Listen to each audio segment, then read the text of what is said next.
Hi everyone, Shai here. I hope all of you are doing good. Welcome to another new video. Today, we're diving deep into the mysteries of ancient Egypt beyond the pyramids and pharaohs. You might know about mummies and hieroglyphics, but did you know about the secrets hidden in Egypt's sands that still baffle experts today? From advanced medical practices to lost cities and unexpected inventions, we're uncovering the most unbelievable facts that will change everything you thought you knew about this ancient civilization. So, stay tuned to unlock the secrets of Egypt like never before. Number 1. Salvaging a 5,000-year-old boat in Egypt. According to recent reports, French archaeologists have unearthed a wooden boat dating back 5,000 years during their expedition in Egypt. The discovery took place in Abu Rosh, situated west of Cairo. The Pharaonic solar boat, measuring approximately 19 feet in length and 5 feet in width, was found in remarkably good condition. The vessel hails from the era of Pharaoh Den, one of the most esteemed kings of the First Dynasty.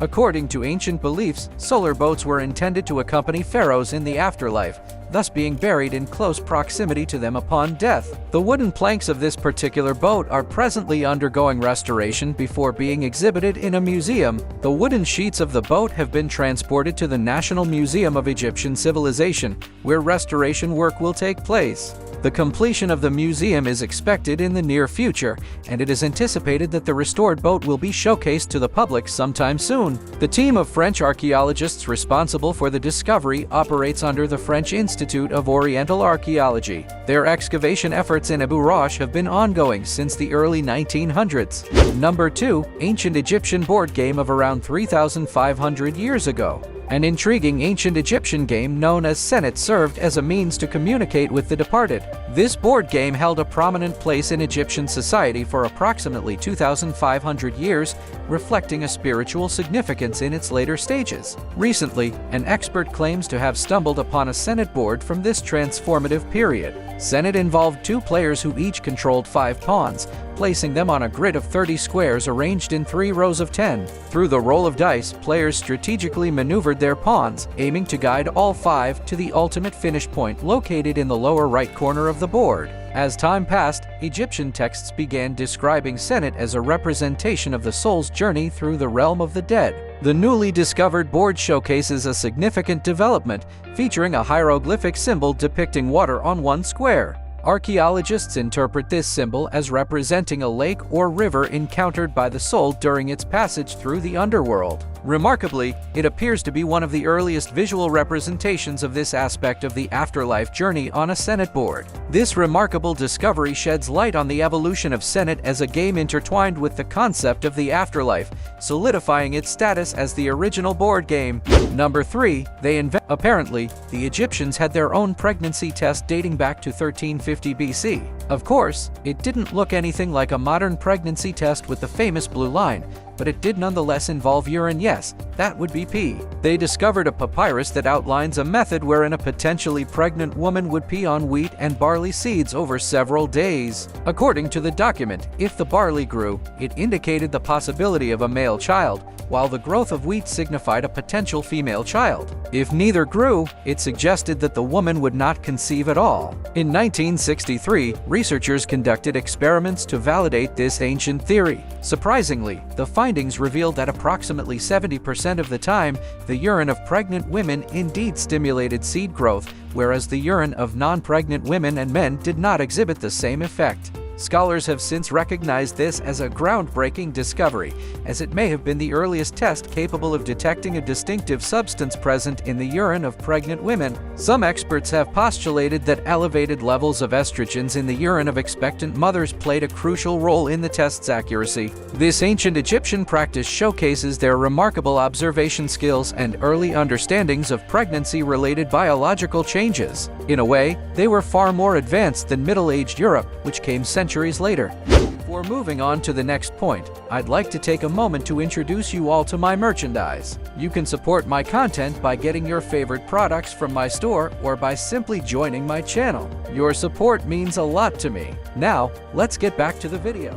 Number 4. Egyptian Blue.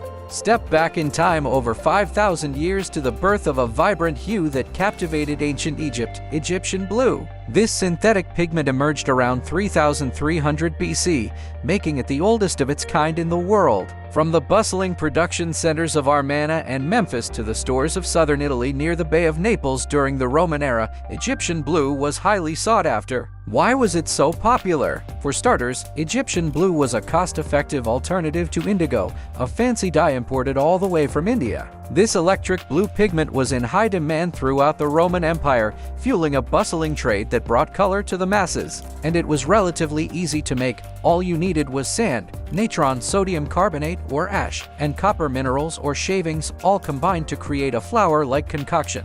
Once the ingredients were perfectly blended, they were rolled into small balls and placed in a scorching hot furnace, reaching temperatures between 850 and 1000 degrees Celsius. The result was a mesmerizing blue, glassy lump aptly named frit. This frit could then be ground into a pigment fit for the gods. Sadly, Egyptian blue's reign as a pigment ended with the fall of the Roman Empire, but modern researchers are uncovering mind-blowing new uses for this ancient wonder. Egyptian blue glows like a star in the infrared range, and recent experiments have shown that finely ground or micronized Egyptian blue can be used as a cutting-edge fingerprint dusting powder. Cool, huh?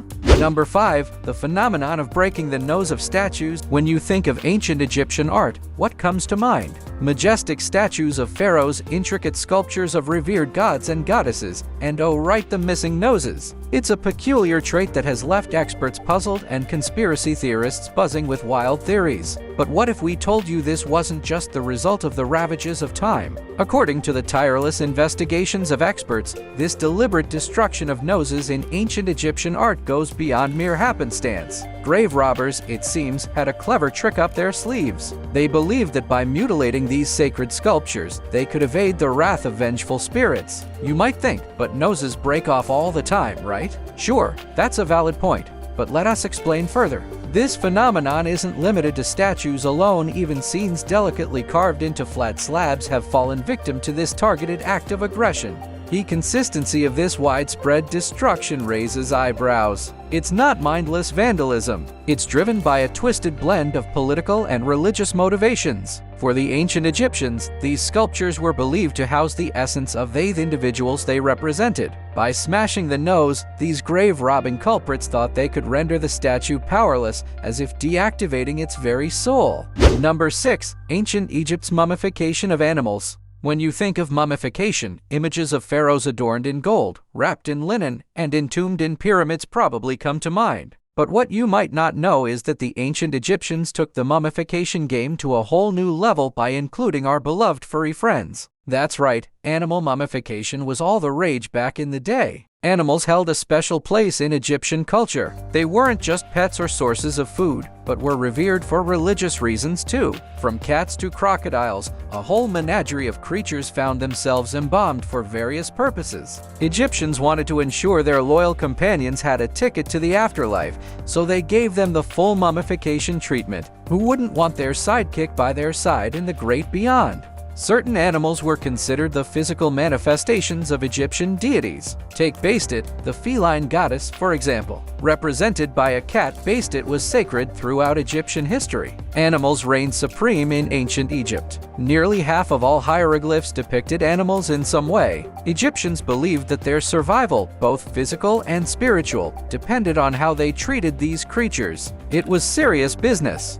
Number 7. Ancient Egypt's trend of wearing beards. We're about to unravel an ancient trend that even the most dedicated facial hair enthusiasts might find peculiar. We can all picture mighty pharaohs strutting around in their opulent robes, but what's that on their chins? Yep, false metallic beards. These sophisticated rulers were known for their clean-shaven looks, meticulously groomed to perfection. So why would they go through the trouble of strapping on synthetic facial hair? The answer lies in the realm of the divine. The god Osiris, the deity who judged souls in the afterlife, was the ultimate symbol of eternal reign and wore a metallic beard. Pharaohs wanted to channel his divine power, and what better way than to imitate his look? After all, imitation is the sincerest form of flattery. By donning these man-made beards, pharaohs aimed to establish a connection with Osiris and his eternal reign. These beard accessories became prized possessions, passed down from one ruler to the next, symbolizing divine lineage. And here's a twist: this trend wasn't limited to the men.